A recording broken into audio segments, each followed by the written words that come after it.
Now is the time to be reborn! You and I know this spot's right. Because it's where we belong. The place where you can smell a goal. तो क्या हो सबके? तो आज मैं big compound movements के बारे में बात करने वाला हूँ। बिग कंपाउंड मूवमेंट जैसे आपकी squat, bench, dead, overhead presses, weighted dips, weighted pullups, ये सारे मूवमेंट जिनमें एक से ज़्यादा जॉइंट्स लगते हैं, एक से ज़्यादा मसल यूज़ होती है। एक से ज़्यादा मसल वैसे आप किसी भी मूवमेंट में यूज़ कर सकते हो, पर वो अलग बात, अलग चीज़ हो जाएगी। तो मैं जब भी अब इंस्टा खोलता हूँ, इंस्टा पे सारी ये चीज़ आ रही होती है कि ऐसे करो ट्राइसेप एक्सटेंशन बिल्कुल ही, या फिर ऐसे बेंच करोगे तो आपके बिल्कुल ही सारी मसल्स एलिमिनेट हो जाएगी, सिर्फ चेस्ट टारगेट हो गया, सिर्फ ट्राइसेप टारगेट होंगे।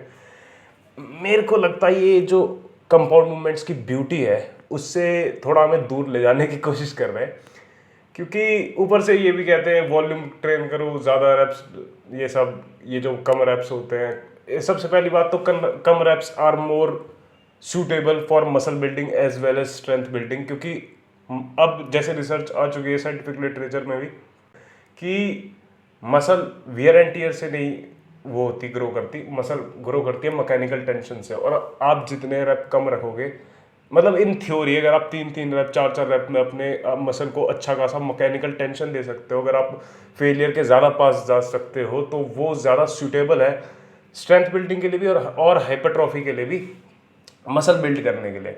मतलब मैं कह नहीं रहा हूँ अब 3-3 रैप आप परफॉर्म करो ट्राइसेप एक्सटेंशन जैसी मूवमेंट में, क्योंकि फ़ायदा ही नहीं है यार, 3 रैप में क्या वो कर पाओगे इसको आइसोलेशन जैसी मूवमेंट में। तो 3 रैप के लिए 3 से 5 रैप में अगर आपको ट्रेन करना है तो आप ऑफकोर्स बिग कंपाउंड मूवमेंट्स में ढंग से कर पाओगे। आपके weighted pullups, weighted dips, bench, squat, overhead presses, dead lifts.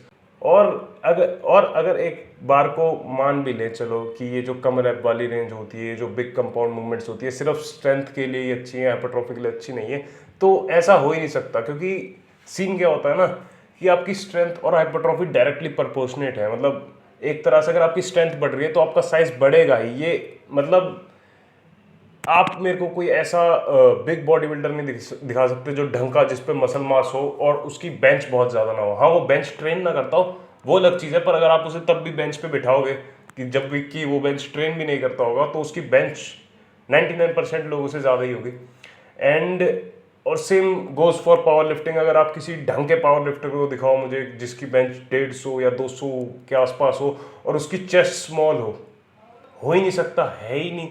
क्योंकि ये हो सकता है उसके बॉडी फैट ज़्यादा हो, लेकिन जो उसकी चेस्ट का साइज होगा, अगर वो कट भी ना करे, अगर कट करे तो दिखेगी वैसे फैट पे भी, पर जो साइज होगा ना शेयर, जो इतना, वो बहुत ज़्यादा होगा एज कम्पेयर टू जो ये हाइपरट्रॉफिक गुरुज हैं। So that's it. End of course GNC के किसी प्रोडक्ट पे मेरा कोड हिमांशु 281 यूज़ करोगे तो उस पर डिस्काउंट मिलेगा, और मेरे को भी थोड़ा बहुत उसमें कमीशन मिलता है। So thank you.